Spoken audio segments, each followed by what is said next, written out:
여러분 안녕하십니까? 계속해서 포항에서 전해드리겠습니다.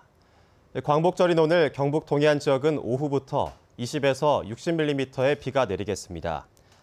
오늘 아침 최저기온은 24도에서 26도, 낮 최고기온은 31도에서 35도 분포로 습도가 높아 후텁지근하겠습니다. 풍랑 예비특보가 내려진 가운데 바다의 물결은 최고 3m로 높게 일겠습니다. 재정 자립률이 16.8%에 불과한 울릉군이 대형 여객선 유치를 위해 100억 원의 막대한 예산을 지원하겠다고 나섰습니다. 울릉 주민들의 안정적인 이동권 보장을 위해 시급하다는 입장인데 정작 정부는 울릉도 대형 여객선 문제에 뒷짐만 지고 있습니다. 이규설 기자가 보도합니다.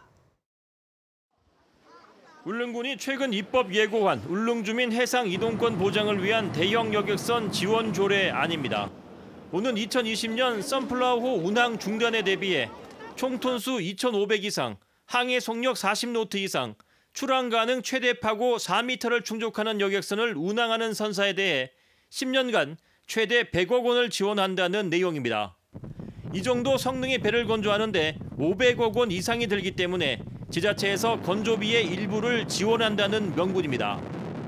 선박 회사의 재정 여건이 되지 않기 때문에 경상북도와 울릉군이 조례를 제정해서 한 20% 정도는 선박 건조비 쪽으로 보조를 해주면서 이에 대해 울릉도 주민들은 불만이 많습니다. 여객선은 섬 주민의 유일한 교통수단인데 주민 이동권 확보를 위한 정부 지원은 없고 가뜩이나 부족한 울릉군의 예산을 써야 하기 때문입니다. 주민 불만은 많습니다. 정부에서 원만히 달 수 있는 대형 여객선을 투입시켜주면은 울릉도의 주민들도 다리를 이용하는 것과 같이 여객선을 이용할 수 있으면은. 또 서남해안 항로에서 정부가 시행하고 있는 여객선 준공영제를 울릉 항로에도 도입해 지자체가 아닌 정부가 여객선 운영 비용을 지원해야 한다는 입장입니다. 이에 대해 해양수산부는 준공영제 대상 항로는 2년 이상 적자가 나거나 일일 생활권 구축을 위해 운항 횟수를 늘리는 경우에 한정되는데 포항 울릉 구간은 적자 항로가 아니어서 적용 대상이 아니라는 입장입니다. 또 정부가 선사에 선박 건조 비용을 지원하는 것은 원칙적으로 불가능하다는 입장을 거듭 밝히면서 정부에 대한 울릉 주민들의 불만이 갈수록 커지고 있습니다. MBC 뉴스 이규설입니다. 독도 방문객이 수년째 20만 명을 넘어서는 등 독도 방문객이 꾸준히 늘고 있습니다.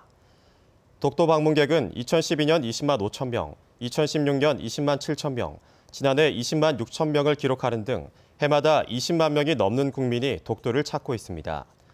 올해 독도 방문객은 지난해 같은 기간보다 6천 명 가까이 늘어 올해도 독도 방문객이 20만 명을 무난히 돌파할 것으로 예상됩니다. 어제 오후 5시 48분쯤 울릉도 북쪽 18km 해상에서 조업 중이던 0.7톤 SO의 선원 65살 A씨가 의식이 없는 채로 발견됐습니다.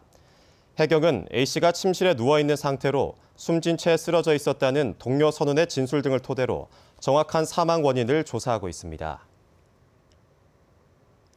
경주 앞바다를 지키게 될 해양복합행정선 문무대왕호가 모습을 드러냈습니다.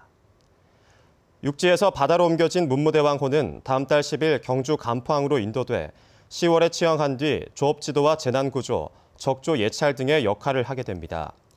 사업비 50억 원으로 지난해 11월부터 건조에 들어간 문무대왕호는 83톤급으로 최대 승선 인원은 30명입니다. 지난 5월부터 사측과 단체 협상 중인 포항 시내버스 노동조합이 어제 교섭 결렬을 공식 선언했습니다. 코리아와이드 포항노조는 지난 5월부터 22차례에 걸쳐 사측과 임금 협상에 나섰지만 사측이 이를 이교대제 전환으로 임금 삭감이 불가피하다고 주장하고 있어 더 이상의 논의가 어렵다고 밝혔습니다. 노조는 이번 주 중으로 파업 찬반 투표를 시행한 뒤 경북지방노동위원회에 조정을 신청할 계획입니다. 짧은 장마와 오랜 폭염으로 올여름 경북에서 화재가 급증한 것으로 나타났습니다. 도소방본부에 따르면 지난 한 달간 경북 지역 화재는 224건으로 지난해 같은 기간보다 16% 늘었고 부상자는 17명으로 나타났습니다. 화재로 인한 재산 피해도 23억 원을 넘어 지난해 같은 기간에 비해 47% 늘어난 것으로 집계됐습니다. 포항시의 청년 취업률이 전국 평균보다 낮고 실업률은 높은 것으로 나타났습니다. 지난해 기준 포항의 청년 고용률은 36%로 전국 평균 41.7%보다 5.7% 낮고 청년 실업률은 12.9%로 전국 9.2%에 비해 3.7%가 높았습니다. 포항시는 청년 창업 공간이나 창업 허브를 조성하고 포항 청춘센터를 운영하는 등 대책을 마련하겠다고 밝혔습니다. 이상으로 포항 MBC 뉴스를 마칩니다. 여러분 고맙습니다.